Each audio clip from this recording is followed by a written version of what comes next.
అబ్బా అక్క వచ్చినావా? నీకు ఒక హాఫీ న్యూస్ అక్క. నా లగ్గం కుదిరిందక్క. 10 ఎకరాల మామిడి తోట, 5 ఎకరాల అంగూర తోట, మళ్ళీ ఒక ఇల్లు కూడా ఇస్తారా అంట. నీకే ఎల్లుండే లగ్గము. ఏంది నీకు లగ్గం కుదిరిందా? నిన్ను చూసి పారిపోతా ఉంటే నీకెవర్రా ఇచ్చేది? ఒకరావా దగ్గర ఏంటక్క బిడ్డను చూసి వచ్చినాము కదా అక్క. ఆ పిల్లకి సంత పనులు ఉన్నాయంట, వద్దనం గారా. ఇప్పుడు నచ్చింది అక్క, చేసుకుంటా నేను. అక్క పెద్ద బంగ్లాలో చేస్తారంట పెళ్లి. అందులో పండ్లు కూరగాయలే పెడతారంట బాగా. ఫలక్నామా ప్యాలెస్ కారా. వాళ్ళు చాలా పీద పిక్కోళ్ళయ్యే. గింతగానో ఆస్తిపాస్తులు ఎక్కడి వాళ్ళకు? పెద్ద సావుకారు తన జీతం ఉన్నాడు కదా అక్క. సావుకారుకి అంటే ఆస్తిపాస్తుల మీద యాస్తకొచ్చి మొత్తం ఎంటకాయ పేరు మీద రాసి ఇచ్చేసిందట. ఏహే నువ్వెందుకో గప్పాలు కొడుతున్నట్టు అనిపిస్తుంది. నన్ను ఖుషి చేయి, నీకు ఇట్లా అంటున్నావారా? ఓ అక్క ఇంకో ఖుషి ముచ్చట.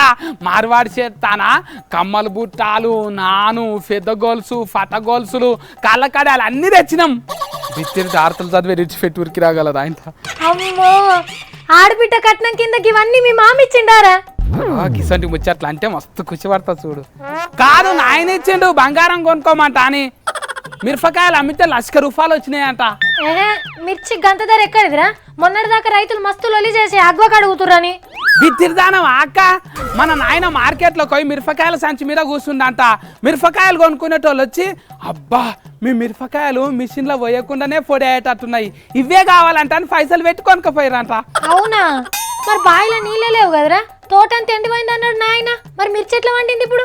ఇంతకైతే నీకు చెవులు కనబడుతున్నాయి అక్క. మొన్న నాయన ఏమన్నాడు? బాగా ఎండిపోయిందిరా, బండ మీద బోరేస్తున్నా అన్నాడు. బకీట్ల కమానం నీళ్ళు వెళ్ళే అంట. మంచిరి నీళ్ళ కన్నా మంచిగా ఉన్నాయంట. ఊరోళ్ళంతా అవే తాగుతున్నారంట. అవునా? అమ్మయ్య ఇక మన అప్పులన్నీ తీరిపోతాయి, మనం మంచిగా అవుతాం. అవుగని సత్తి ఈ ఖుషిలో ముచ్చట్లు కూడా యాద మర్చినారా? మర్చిపోతే నేను యాడ్ చేయను అక్క. శలపతి కాకనంట పోలీసు వాళ్ళు అరెస్ట్ చేసిండ్రంట. అవునా? అన్నా ఎప్పుడు జరిగిందిరా? పొద్దుగల పేపర్లో కూడా కనిపించలేదు కదా. ఇంతకు ముందే అరెస్ట్ అయిందాక. ఇక ప్రోగ్రాములు నడవాయంటక్క. పటాకులు వేల్చే ప్రోగ్రాములు కూడా. మళ్ళీ గలీజ్ మాటలు మాట్లాడరంట. యాంకర్లు బంద్ చేస్తారంట. అంటే ఇక ఆడోళ్ళని హెచ్చరిక మాటలు అన్నారంట నారా? ఇవన్నీ ముచ్చట్లు నీకెవరు చెప్పిరా? బాలకిష్టి, చిరంజీవి, నాగార్జునం సార్లు మీటింగ్ పెట్టి చెప్పిండ్రు. కావాలంటే హీరోయిన్లనే హీరోల లెక్క పెట్టి సినిమాలు తీస్తామన్నారు. అమ్మో సత్తిగా నువ్వు ఇలా మస్తు ఖుషి ముచ్చట్లు చెప్పినావు. కారణం ఏందిరా? నీకు పెళ్లి కుదిరిందా? నేనా కలెక్టర్ మేడం చెప్పింది, అందుకే నేను అంటున్నా. అక్క బాగుబలి 3 నెంబర్ సినిమా తీస్తే శివగామి నువ్వేనంట. అందులో నాకు రాజమోగిలి సారు మహిష్మతి రాజ్యం కాడ కలిసి చెప్పిండు. ఇది జర్రంటే ఎన్నో తేడా కొడుతుంది. ముచ్చట్లు చెప్పి పక్కకు నవ్వుతున్నావేందిరా? ఏమన్నా డ్రామాలు వేస్తున్నావా ఏంది నువ్వు? అక్క నువ్వు ఇంట్లో మంచిగా చేస్తున్నావు కదా అక్క. పెద్ద సార్ మెచ్చుకొని నీకు అయితే ₹1,00,000 జీతం చేసింది అక్క. నమ్మినట్టే ఉన్నది.